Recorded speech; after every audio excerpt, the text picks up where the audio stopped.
आसरा नाज़रीन, प्रोग्राम आज की बात के साथ में हूं इम्तियाज मीर।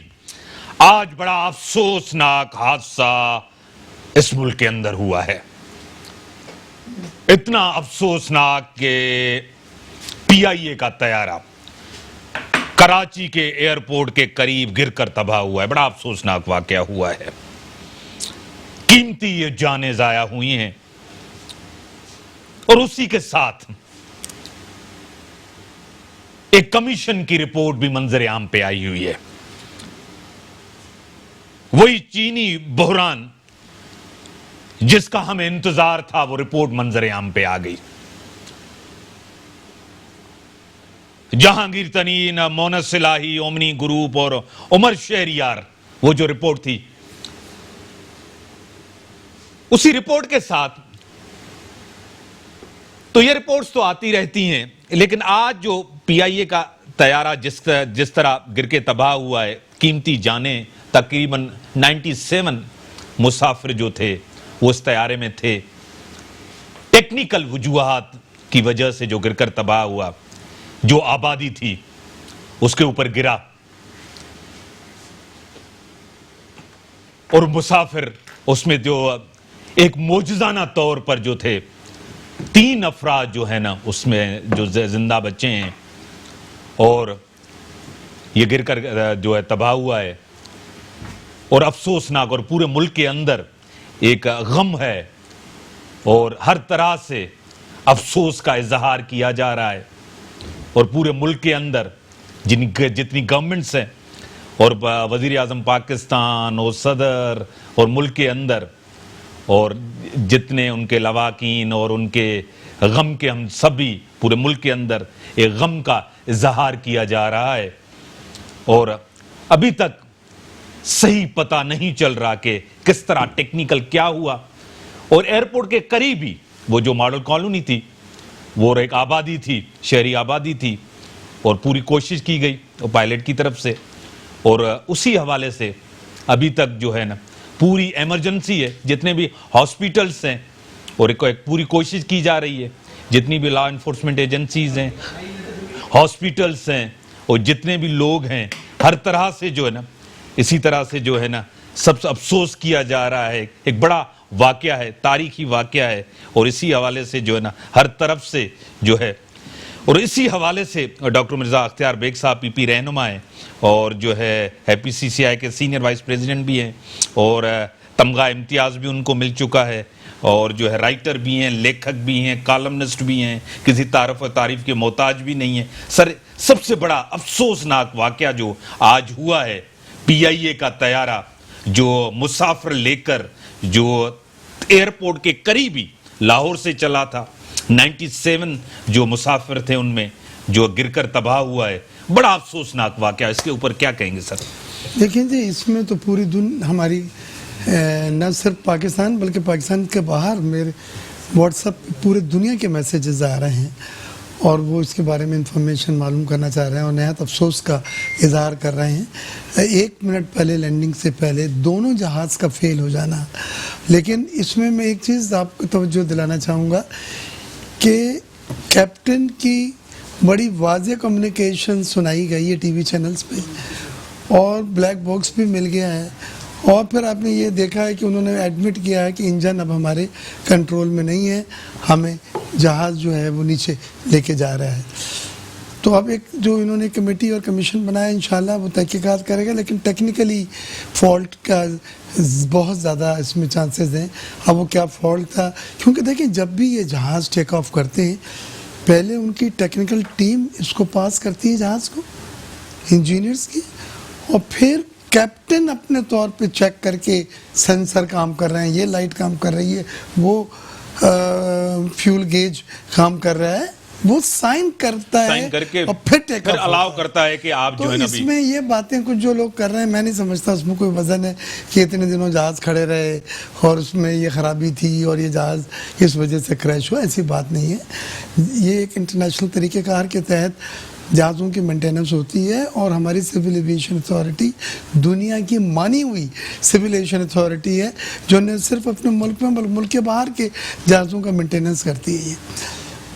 जो यहाँ पे आते हैं लैंडिंग करते हैं, जिनको लैंडिंग राइट्स दिया हुआ है।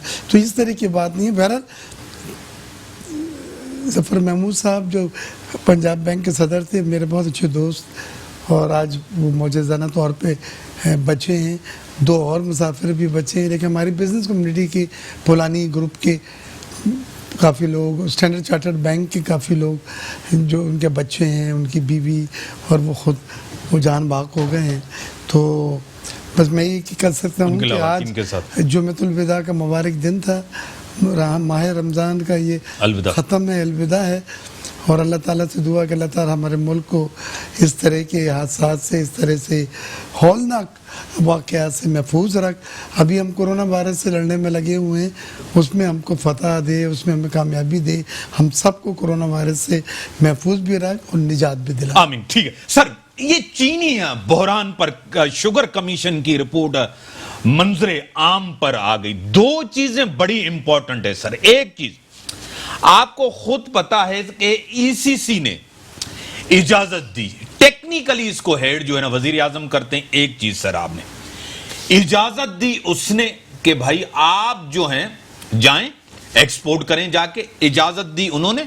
उसकी सदारत उस टाइम जो थी असद उमर साहब ने की थी। एक चीज, सब्सिडी की इजाजत दी पंजाब के जो है ना वजीर आला, आपको खुद पता है, बुजदार साहब ने, दोनों ने उसने इजाजत दी।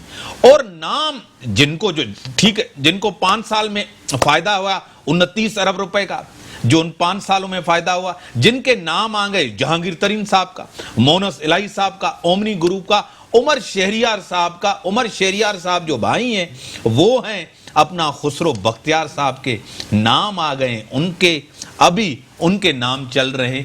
अभी उनको तो कुछ नहीं होगा, न इमरान खान साहब को, न बोजदार साहब को। बोजदार साहब ने कहा, आखिरी मीटिंग जो मुझे की वो तो मुझे याद ही नहीं है, जिसमें मैंने कहा था हाँ इनको इजाजत दी जाए, उनको तो याद ही नहीं। देखिए ये बड़ी अनप्रोफेशनल बात है कि मुझे याद नहीं था। इसके मिनट्स बनते हैं और फिर मिनट्स कंफर्म होते हैं, ये याद रखिए। मैं खुद कैबिनेट का सर हूँ, आपको पता है। कैबिनेट के बाद एक मीटिंग हुई थी, उन्होंने कहा मुझ में उस पे अच्छा याद नहीं होती। अब जहाँ तक सवाल है कि इसमें हमने ये भी देखना है कि ये चीज़ इनिशिएट किसने की, मास्टरमाइंड कौन था। देखें, जब भी कोई इस तरह के फवायद लिए जाते हैं उसका कोई मास्टरमाइंड होता है, उसको पता होता है किस रास्ते से जाके हम घुस के इतना फ़ायदा हासिल करें। तो सबसे पहले चीज़ तो ये मास्टरमाइंड का तो आपको पता चल गया। वो लोग जो शुगर मिलों के मालकान थे, उन्होंने अपनी शुगर पे कई गुना ज़्यादा मुनाफा लेने के लिए ये स्कीम बनवाई।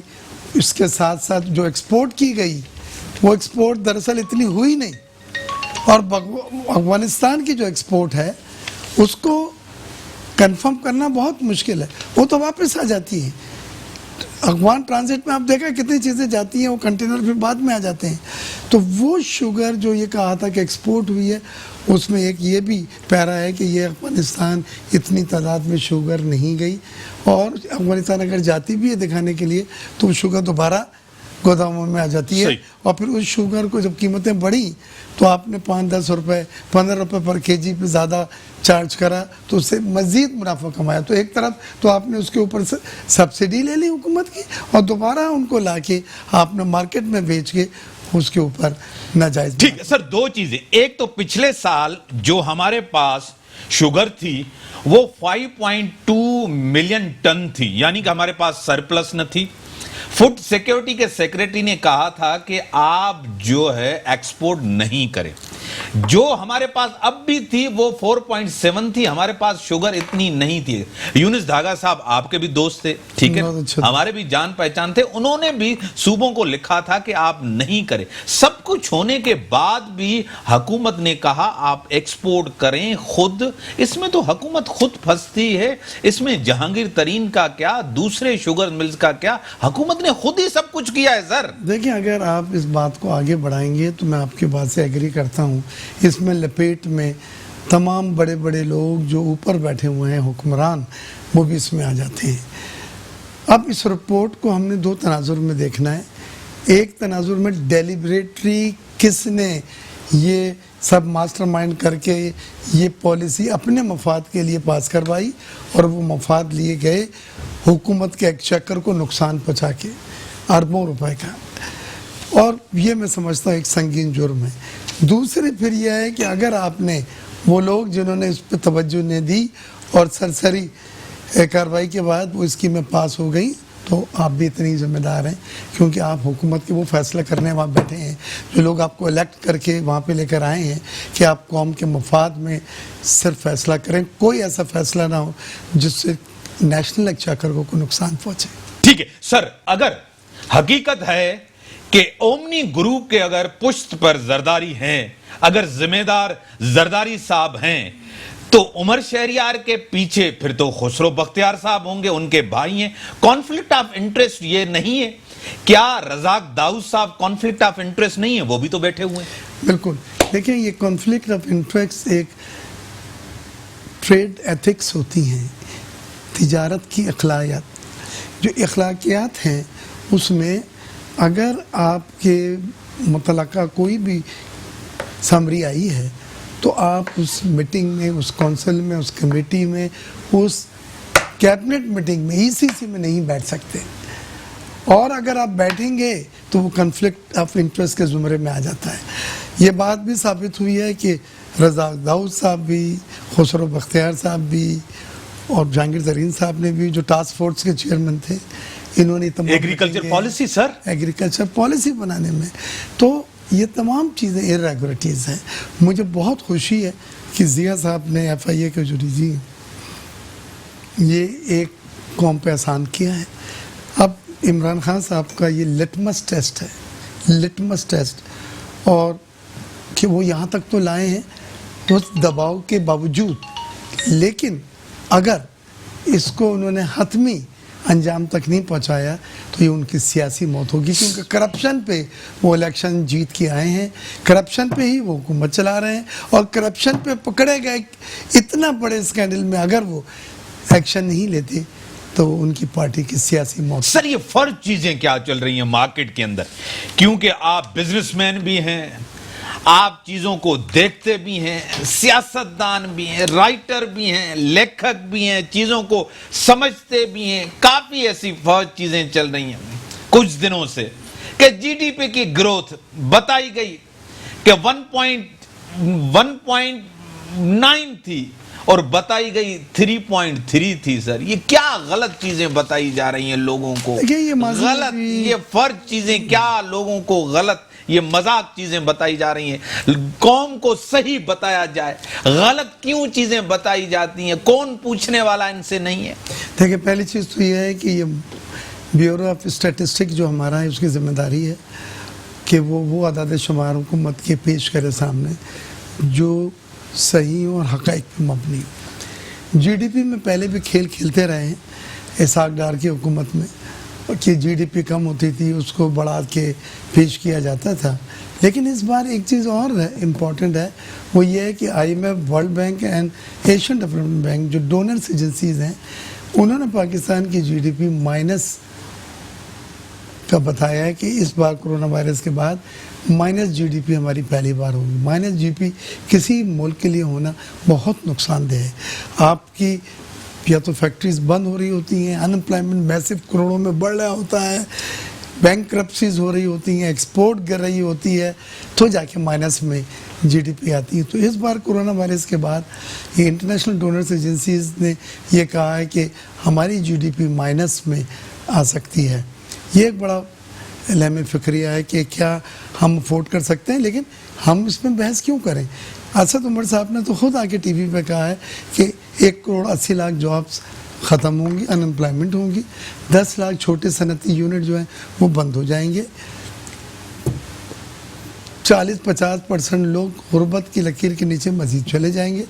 तो ये तमाम इशारे अगर हुकूमत की तरफ से दिए गए हैं तो हम कोई और रिपोर्ट पे या किसी और फिगर पे क्यों बहस करते हैं? इसके माने आने वाला वक्त जो है वो हमारे लिए बहुत बड़े चैलेंजेस लेकर आ रहा है हमारे सर्वाइवल के लिए। सर क्या 3-4 चीजें आपके सामने, NFC आपके सामने, 18th अमेंडमेंट आपके सामने, सूबों के बीच में कन्फ्रंटेशन आपके सामने हैं और कोरोना वायरस के केसेस आपके सामने हैं। सर 50,000 तक हमारे केसेस स्प्रेड होता जा रहा है आपका कोरोना वायरस, और कहा जा रहा है जिस तरह इमरान खान साहब के आपको कोरोना वायरस के साथ रहना है। WHO ने कहा है कि खत्म होते हुए हमें कोरोना वायरस नहीं है, लेकिन इसका मतलब ये नहीं है कि आप सोशल डिस्टेंसिंग नहीं करें, इसका मतलब ये नहीं है कि आप लॉकडाउन को खत्म कर दें, इसका मतलब ये नहीं है कि आप एहतियात नहीं करें सर, इसका मतलब ये नहीं है कि आप सब चीजें छोड़ दें। क्या कहेंगे सर? आपने बहुत अहम सवाल रख दिए। सबसे पहले तो मैं कोरोना वायरस पे बात कर लूँ। देखिए, कोरोना वायरस में अब दुनिया ने और WHO ने भी जितने इंटरनेशनल चैनल आप देखें, CNN, फॉक्स, BBC वगैरह, अब वो बड़े वाज़ेह कहते हुए नज़र आ रहे हैं।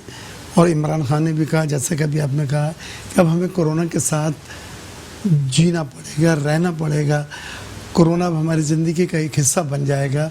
जैसे दूसरे वायरस होते हैं, फ्लू वगैरह, कुछ सीजनल होते हैं, कुछ पूरे साल होते हैं, उस तरह से कोरोना हमारी ज़िंदगी में हमारे साथ चलेगा। इसके माने कोरोना से निजात कि अभी मुमकिन नहीं। यही इस वजह है कि अभी तक ना कोरोना की कोई वैक्सीन सामने फाइनल आ चुकी है, ना उसकी मेडिसिन आ चुकी है। तो हमें अब कोरोना के साथ रह के जीने के तरीका सीखना होगा। उसमें हमने क्या क्या चीज़ें एहतियात इख्तियार करनी है, और हम ये भी नहीं कर सकते कंप्लीट लॉकडाउन इंडेफिनिट पीरियड की तरह करके बैठ जाए। हमारी मईशत अफोर्ड नहीं कर सकते। हमारे आपने 2 महीने वादा किया था राशन देंगे, कितनों को राशन मिला है? आपने वादा किया था एहसास प्रोग्राम के तहत, आपने दे दिए 51 अरब रुपए 8-10 दिन में, 12 दिन में, कितने दिन दे सकते हैं आप? और फिर मुझे जो फिक्र है, जो मैं इम्तियाज़ मीर से पूछूंगा आज सवाल में, कि वाइट कॉलर के वो लोग हैं, सफ़ेद पोश लोग जो हाथ नहीं फैला सकते, अब वो उसके ज़ुमरे में आ रहे हैं। अब वो लोग अफेक्ट हो रहे हैं। उनको तो ना कोई राशन मिल रहा है, उनको तो ना ये स्टेट बैंक से जो है डेली वेजर्स की लोन मिल रहे हैं सैलरीज देने के लिए। उनका क्या होगा? आप वो लोग जो सफ़ेद पोश हैं, मिडिल क्लास तबके से जो इनका ताल्लुक है।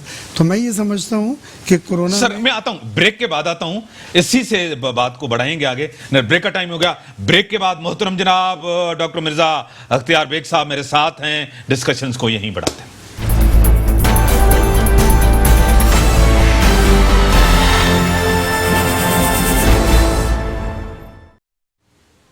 Welcome sir. डॉक्टर साहब, ये सिलसिला जो है, आपको पता है कि एक तासुर दिया गया, मैं सवाल आपसे करता हूं, सीनियर रहनुमा है पाकिस्तान पीपल्स पार्टी के, कि सिंध जो है वफाक की बात नहीं मान रहा और मसाइल पैदा कर रहा है। क्या वाकई ये बात सही है? नहीं, ऐसी बात नहीं है। देखिए, पहली चीज़ तो यह है कि सूबाई खुद मुख्तारियत मिलने के बाद सूबे कुछ एम्बिट्स में मजाज हैं फैसला करने के लिए, अपनी ग्राउंड रियलिटीज़ को देखते हुए, अपने ज़मीनी हक़ाइक़ को देखते हुए। मुराद अली शाह साहब ने एक अपनी हिकमत अमली बनाई है, और उस हिकमत अमली के तहत वो सिंध को लेके चल रहे हैं, जो वफाक से कई जगहों पे नहीं रिकनसाइल करती, टकराव उसमें नज़र आता है अगर। लेकिन मैं समझता हूँ इतने बड़े इश्यूज़ नहीं हैं, ये एडमिनिस्ट्रेटिव इश्यूज़ हैं, ये बैठ के बात करके हल हो सकते हैं, इसके बजाय कि हम हर एक चीज़ के ऊपर प्रेस कॉन्फ्रेंस करें और उस चीज़ को ज़्यादा फैलाएं, उसको ज़्यादा आग दें। मैं समझता हूँ इस वक्त मौका नहीं है कि हमने।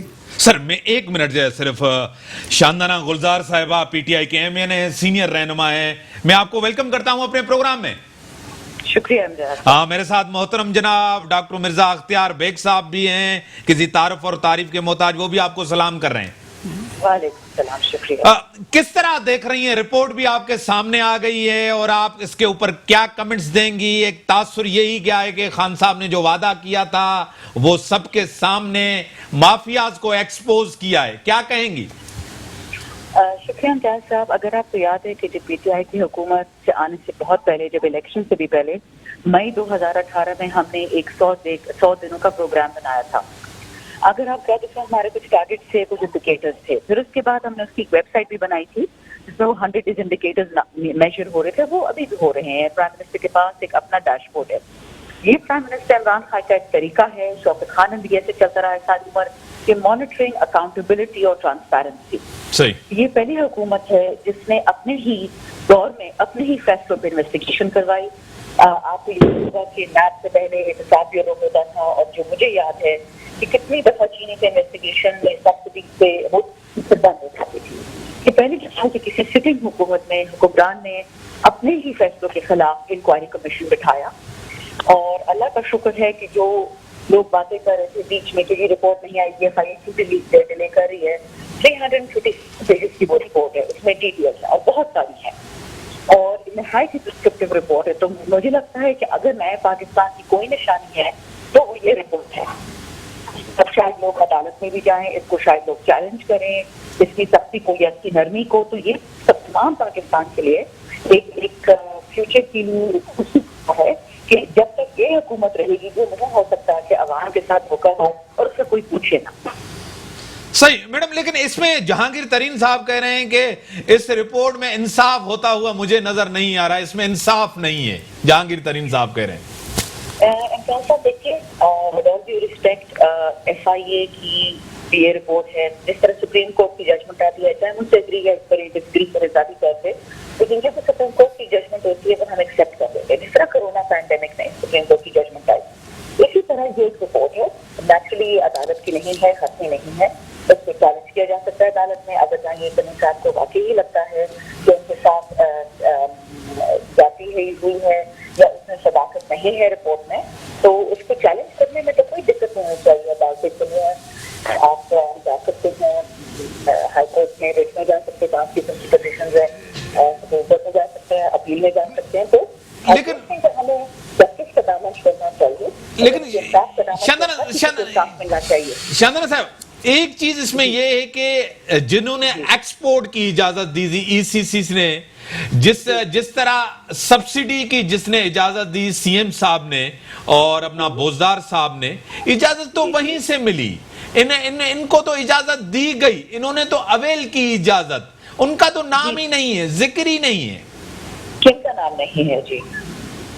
ECC ने इजाजत दी एक्सपोर्ट की और बोजदार साहब ने कहा तो मुझे तो मीटिंग ही याद नहीं है जब मैंने इजाजत दी। जी, कल असद उमर साहब का इसी मौजू पे इंटरव्यू हुआ था काशिफ अब्बासी के शो पे, और असद साहब ने तमाम अदाद और शुमार दिखा दिए थे। देखिए, एक्सपोर्ट की इजाजत हमने इसलिए दी क्योंकि आपको पता है कि पाकिस्तान की सालाना जो नीड है वो है तकरीबन 5 मिलियन टन चीनी। पाकिस्तान में किसी साल 10 मिलियन टन है, कभी 8, कभी 7, कभी 6। सही एक्सेसिव चीनी होती है, उस चीनी को हर साल एक्सपोर्ट की इजाजत होती है, कोई पहली दफा नहीं है। और वो तमाम आदाद और शुमार हुकूमत के पास पड़े हुए, ECC के पास पड़े हुए। जब एक्सपोर्ट करने की इजाजत दी तो तब एक्स्ट्रा चीनी थी।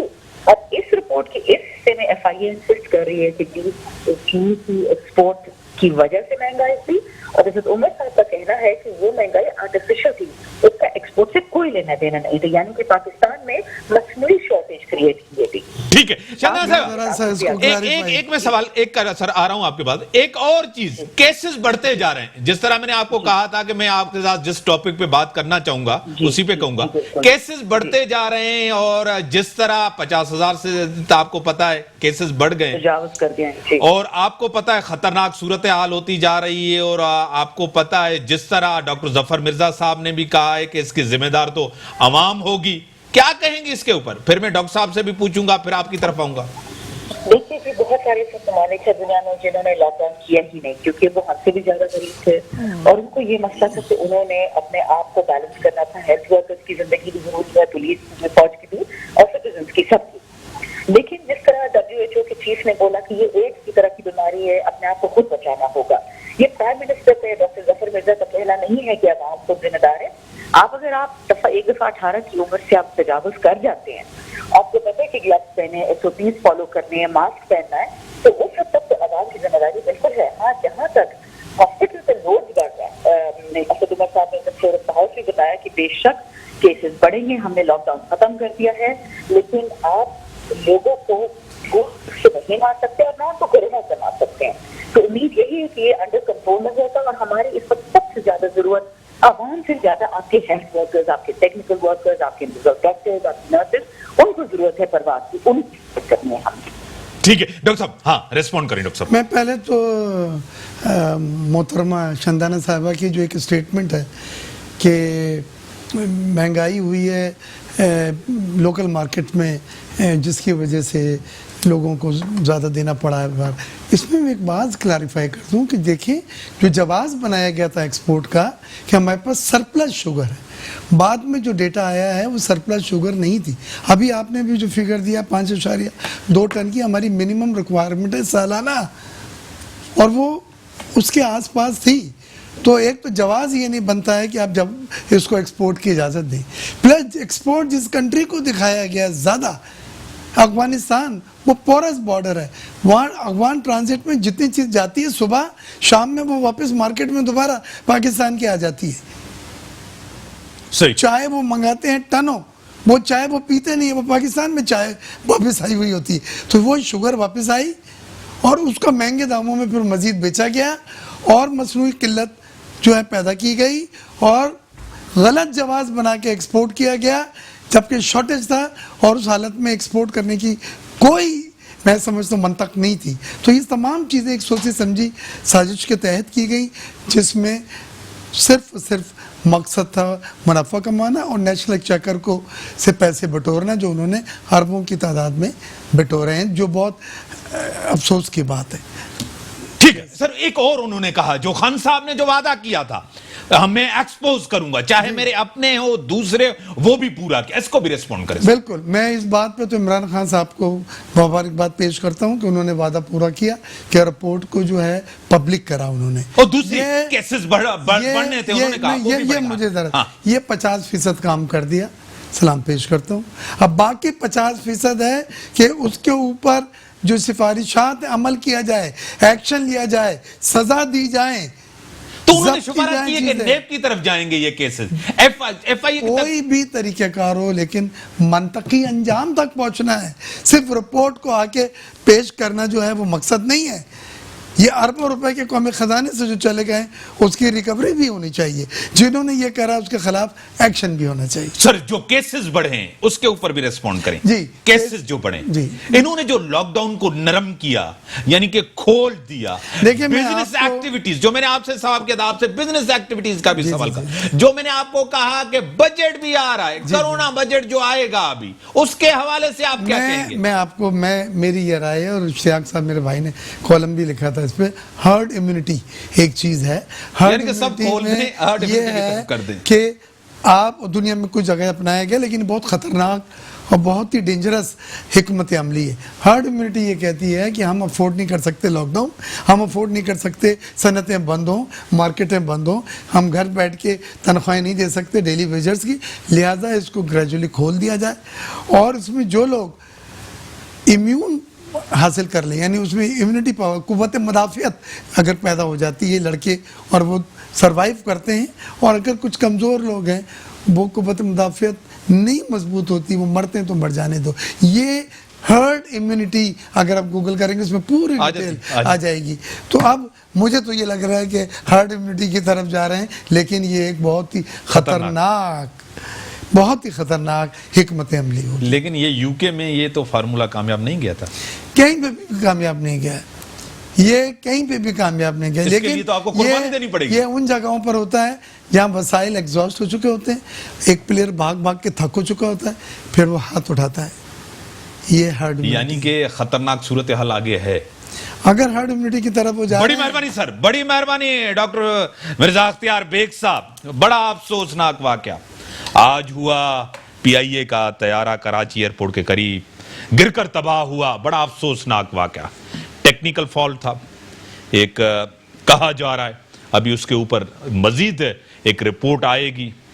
जिस तरह की इनिशियल रिपोर्ट जो बताई जा रही हैं, काफ़ी मुसाफिर सवार थे, जान बहक हुए हैं, और 3 मुसाफिर जो हैं उससे मौजज़ाना तौर पर बच गए हैं, और ये बड़ा अफसोसनाक वाकया था। और उसी के साथ जो रिपोर्ट आई है उसमें काफ़ी चीज़ें, कुछ क्वेश्चन मार्क्स भी हैं, और कहा जाता है कुछ लोगों को बचाया गया है, कुछ को रगड़ा दिया गया है कि इनको रगड़ा दिया जाए, और उसी के साथ कुछ चीज़ों को बैलेंस भी किया गया है। इसी के साथ दीजिए इजाज़त, अल्लाह हाफ़िज़।